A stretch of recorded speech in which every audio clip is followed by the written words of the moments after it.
Hello and welcome back to Essential English Phrases. I'm your host, Mike. And I'm Vicki. We're so glad you could join us today. We really are. Today, we're diving into something super practical, something you'll use every single day. That's right. We're talking about the key phrases you absolutely need for daily conversations in English. Exactly. Moving beyond the textbook and into what people actually say. Because knowing these phrases can make a huge difference in how confident you feel when you speak. It really can. It helps you sound more natural and connect better with people. So where should we start, Mike? Let's start right at the beginning. Greetings and small talk. It's the gateway to any conversation. Of course, and I think many learners get stuck on hello, how are you? I'm fine, thank you. And you? Right, which is perfectly fine, but it can sound a bit robotic. In daily life, you'll hear much more variety. For instance, instead of how are you, you'll often hear how's it going or how are you doing? Or even more informally, what's up or what's new? Exactly. These are all friendly, casual ways to ask the same thing. How's it going is a great all-purpose one. Right. And for responses, people rarely just say, I'm fine. You'll hear things like, pretty good, thanks. How about you? Or not bad, can't complain. That's a very common one. It just means things are okay. Totally. And if someone asks what's up, a classic response is, not much, you. It's just a way to open the door to a conversation. Okay, next up, let's talk about asking for help or information. This is something we all need to do, whether we're in a shop, on the street, or at work. Right, and being polite is key here. It makes all the difference. You don't want to just say, give me that, or where is the station? Definitely not. A great polite way to start is with, could you, for example, could you help me for a second? Or could you tell me what time it is? Could is softer and more polite than can. Another really good one is, I was wondering if you could help me.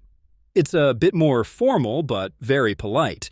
I was wondering if you could point me in the direction of the library. That's a great one. And if you need to get someone's attention first, a simple excuse me is perfect.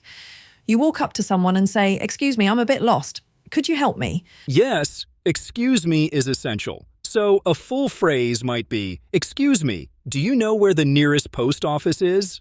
Perfect. It shows respect for the other person's time. And of course, always remember to say thank you or thanks so much after they've helped you. All right, so we've covered greetings and asking for help. Now for a slightly trickier area, agreeing and disagreeing in a conversation. Yes, this is so important for having a real discussion. Let's start with the easy part, agreeing. Beyond just saying yes or I agree, what are some other options? Well, you can say exactly or that's so true. These show strong agreement. I love those. Another one is, I couldn't agree more. It sounds a bit formal, but it means you 100% agree with the person. Right, or even a simple you're right or that's a good point. Okay, but what about the tricky part? Disagreeing without being rude? That's the challenge. In English-speaking cultures, especially in the US and UK, directly saying you're wrong can sound very aggressive. Very aggressive, yeah. So we use softening language. For example, you can start by acknowledging their point first. Say something like, I see what you're saying, but I think. That's a great formula. Acknowledge, then present your view. I see your point, but have you considered this other perspective? Deutsche Distalefte Ediran. Exactly. Another one is, I'm not so sure about that.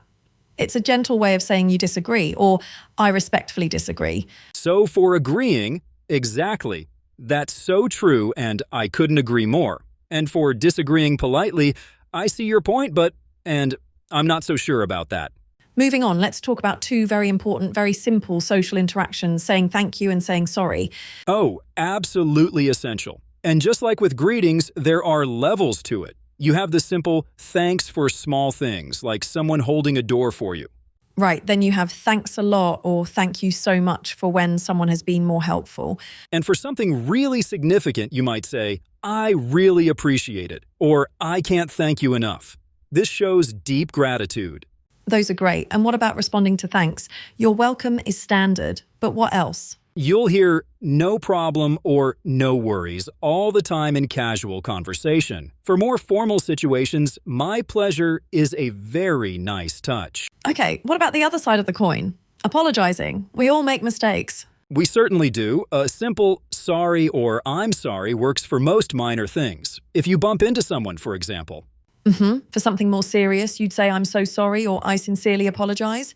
The word sincerely adds a lot of weight. It does. And when someone apologizes to you, a good response is, that's okay. No worries or don't worry about it. It shows you accept their apology and are moving on. Okay, so we've covered a ton of social situations, but how do we end a conversation? Sometimes that's the most awkward part. It really can be. You don't want to just turn and walk away. Right, so you need a concluding phrase. A simple one is, well, it was great talking to you. This signals that the conversation is coming to a close. Or, it was nice to meet you if it's the first time. Another really common one is, anyway, I should get going. The word anyway is a great transition word here. It is, and it's often followed by a reason. For example, anyway, I should get going. I have to pick up my kids. Exactly. Or, well, I'd better let you go. This is a polite way to say that you know the other person is busy. I like that one. And then you finish with a simple talk to you later, see you soon, or take care. Great phrases. So, anyway, I should get going, followed by take care, is a perfect natural way to end a chat. And that brings us to the end of our episode. We've covered a lot of ground today. We really have. We went through phrases for greetings, Asking for help, agreeing and disagreeing politely, saying thank you and sorry. and finally, how to end a conversation smoothly. The key is to listen to how native speakers use these phrases and then practice them yourself. Don't be afraid to try them out. That's the best advice. Thank you all so much for tuning in to Essential English Phrases. We hope you found it helpful. I'm Vicki. And I'm Mike. Join us next time. Take care, everyone.